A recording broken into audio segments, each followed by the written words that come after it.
Good morning or good evening, Spirit of Joy. I'm so happy to be here with you tonight. This is the first opportunity for a coffee talk that we've had in nearly 8 months.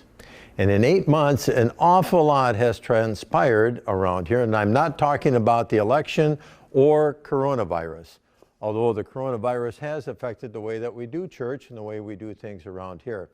So I'd love to take this opportunity to at least bring you up to speed on about a lot of the things that have been going on here at Spirit of Joy and what leadership has been trying to do over these last 8 months. So if I kind of roll back to our last coffee talk, I'm going to go over a couple of things that we've talked about before, but I think it's a good idea to refresh everybody's mind as to what's going on. About 8 months ago, when we entered into this coronavirus pandemic, we started to suffer a little bit because we couldn't meet live on Sunday mornings. We couldn't get everybody together. And one of the biggest impacts from that obviously was giving. Giving started to decline. We also had a couple of renters that we had that could no longer meet live themselves, and as a result, dropped Spirit of Joy as a place for them to be. So we lost that rental income, and we lost a lot of money in the early months of the pandemic. Fortunately, if you remember, we went to the Mission Investment Fund, who holds our mortgage, and asked them if there was something they could do for us. And they did forbear our mortgage for 3 months, which helped us tremendously. It was over $28,000 that we didn't have to pay back then. We will eventually have to pay it back, but not at the moment. So that was a big help for us. And then in addition to that, it did give us the opportunity, though, to finish the capital campaign, the first one. And you've seen the videos and the pictures of what we've done around the church in terms of painting and updating and all that kind of stuff. We do have a few odds and ends things that we need to finish up, but everything's been purchased to do that. It's just now a matter of the manpower and the time to get those things completed. And then over the summer, we tried to do some things like the mowing and maintenance of the yard and the building with all volunteer help. And for the most part, we were fairly successful, but it was a challenge. So coming into the fall, one of the things that we did talk about as a council, as we were looking at our finances, can we afford perhaps to hire a landscaping firm to come in and take care of our yard for us, in knowing the fact with the pandemic, it's awfully hard to get the number of volunteers that we have to take care of the lawn for us. So we did hire one, comes twice a month for us to take care of the lawn, and so far he's been doing a fabulous job. I think he's come 3 times. Every other Saturday, actually the first and the third Saturday of the month is when he comes. So he does a really good job, makes the yard look really good. And in the meantime, we're able to pick up the trash and the other things. Jim, can I interrupt for 1 second?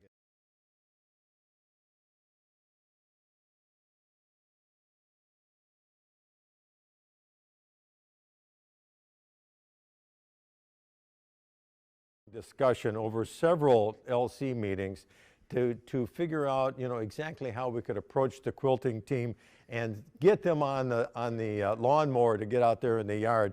And I guess what the net result was, we just couldn't figure out how the quilts would look on the ZTR mower. Oh, that's true. Let's do the quote again, because they didn't hear it. Oh, they didn't hear that? Okay. The question was, how can we get the quilters on a riding lawnmower and get a video of that and maybe a country song behind that? Yeah, it would have been perfect if we could have done it, but we just couldn't quite figure that one out for us. Next step. Okay. So anyway, moving on from that part of it, one of the other things that we've been talking about that will have an impact on our budget at some point, but we are in desperate need of, and that is hiring a part-time youth worker. We've had volunteers. Shana and Mary Emery have done a fabulous job with youth, along with Pastor Ryan. But the issue is that they've done such a good job, and our youth group has gotten so large that they can't really dedicate the time that's really required to do justice to that position. So we're in the early stages of trying to flesh out what that position would look like, how much it would get paid, and try and find a person to fill that position. So if any of you out there have any suggestions or ideas as to how we could do that, that would be very helpful. but we need to make sure that the youth group we have, which is absolutely fabulous, continues on and grows. We do not want to lose that in any way. So that's a very important thing that we do bring up every month in LC and discuss and see if there aren't some other things that we can do. Another area that we've talked about over a course of several months, of course, was also Splash Zone. The Splash Zone preschool in the spring had to close down for a period of time. And as a result of that, because of the COVID, we didn't have COVID, but because of the pandemic that closed down, we lost some parents when we reopened up again in the summertime. And so it's been a slow process getting families to come back and be a part of the Splash Zone preschool. But so recently, with some help and guidance of Laura and some people on the Leadership Council, been doing some advertising and some promotion, and we are now starting to see some fruits from that. I think we've gotten as many as 3 or 4 new families coming in.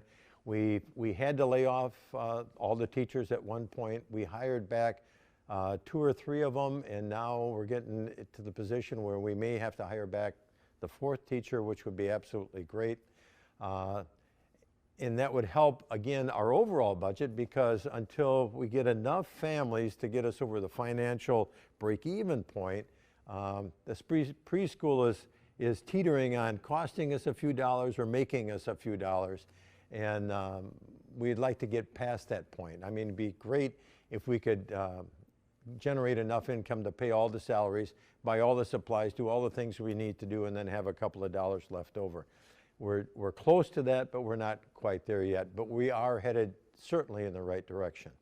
The other thing that's been great this fall that Leadership's talked about and worked with are some of the events that we've done, which 2 of them right off the bat is the back to school event where we passed out school supplies, and that was a huge success. We had over 200 people with that.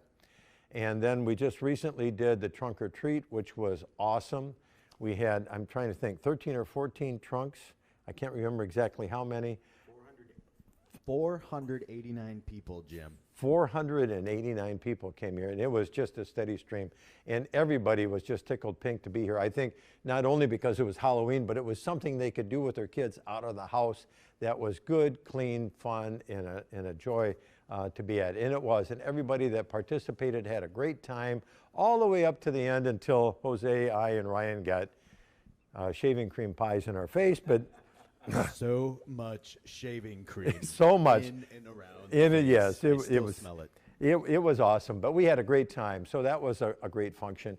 We've got a Christmas tree display coming again this Christmas, similar to what we did last year, which is great. We've got the kids program coming on the 6th of December, which is great. Which then also reminds me one thing. So many people have great ideas about things we ought to do at Spirit of Joy to serve. And I do not really want to quash that enthusiasm to serve. But I will put a caveat on that. When you do come up with these great ideas, before you try to implement them, run them by somebody on leadership so that we know what you're trying to do and make sure there's no conflict with dates or times or somebody else trying to do something similar. We need to be able to coordinate that. But by all means, come up with these ideas, because we're more than happy to entertain any good ideas for service to the community. That's what we're here for.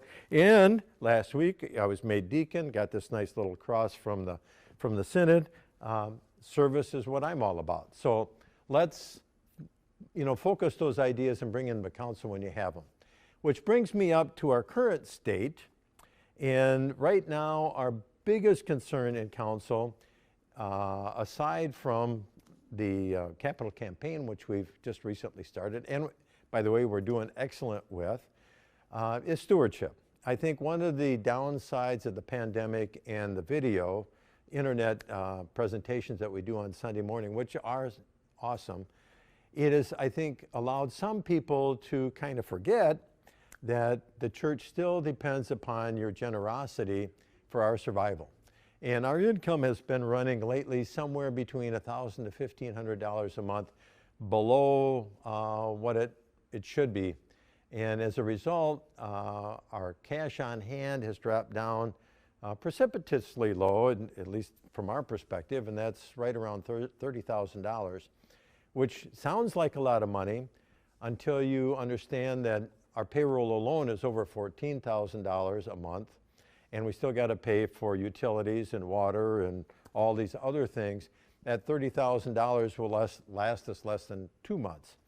So as a result of that, we went back to the Mission Investment Fund and said, can you help us out again?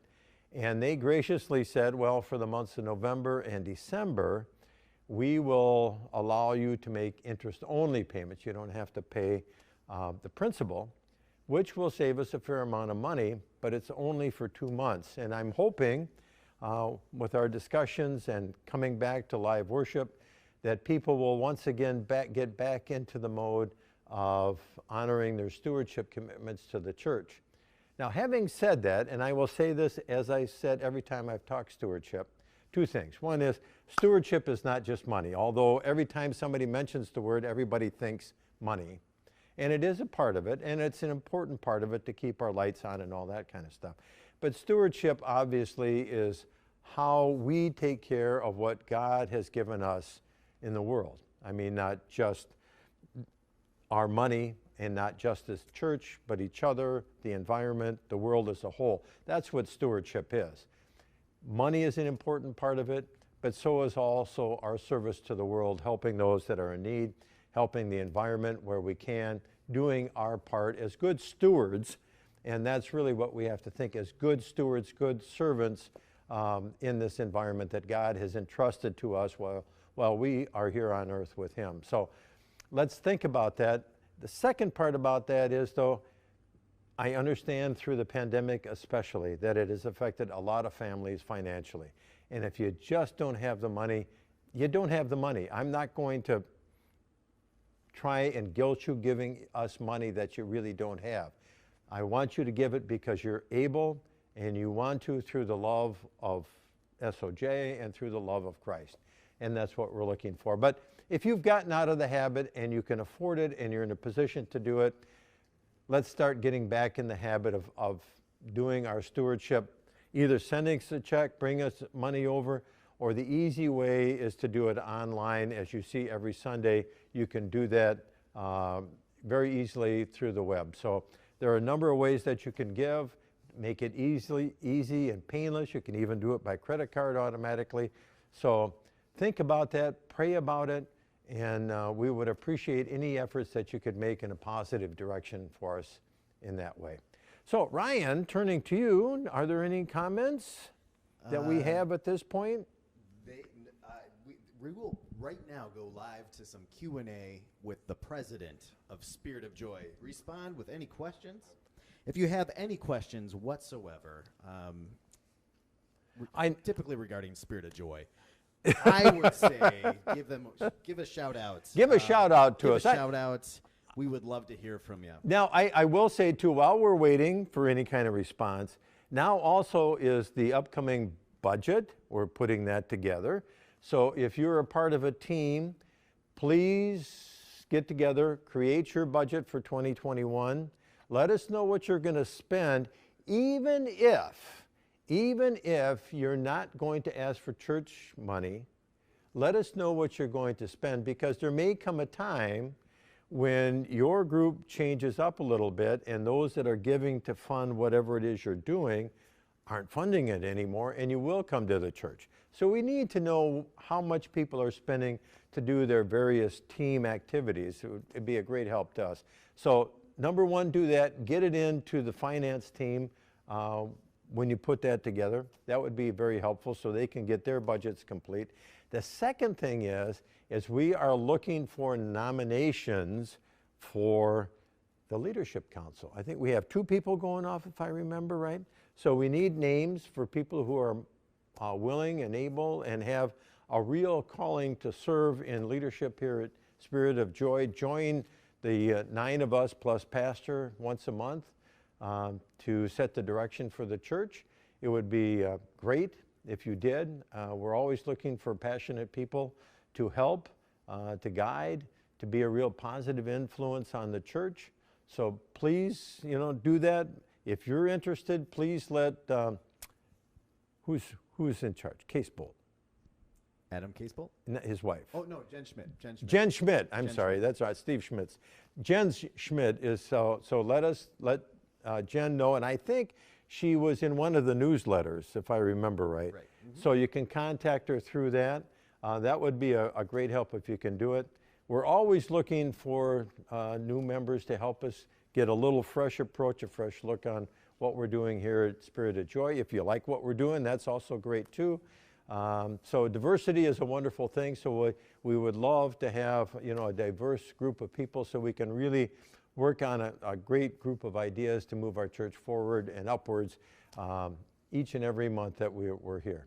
So Jim, you must have answered all of the questions because Not- we have no question except where's the coffee? Where's the This is a coffee? coffee talk. Where is your coffee, Jim? Come on. I drank it before I came. Okay. He I'm drank- sorry, I stopped at drank it before Starbucks. he I came. ordered a venti, Oh, Venti. Okay. and That's why you're from so Waterford jittery. Lakes here, it was gone. Okay, that's what it is. So I am, Okay. but that's why I'm hyped up. I got all that caffeine. Mixture of caffeine and the Holy Spirit just moving through Exactly. you, Jim.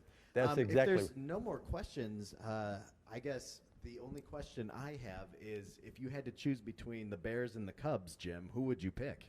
Yes. Yes, good answer. All right.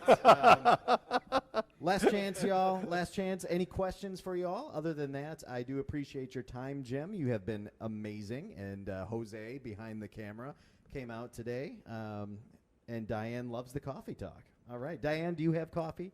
We have two Dianes, actually, with us. We have Diane Dove and Diane Belk, both drinking coffee, I see.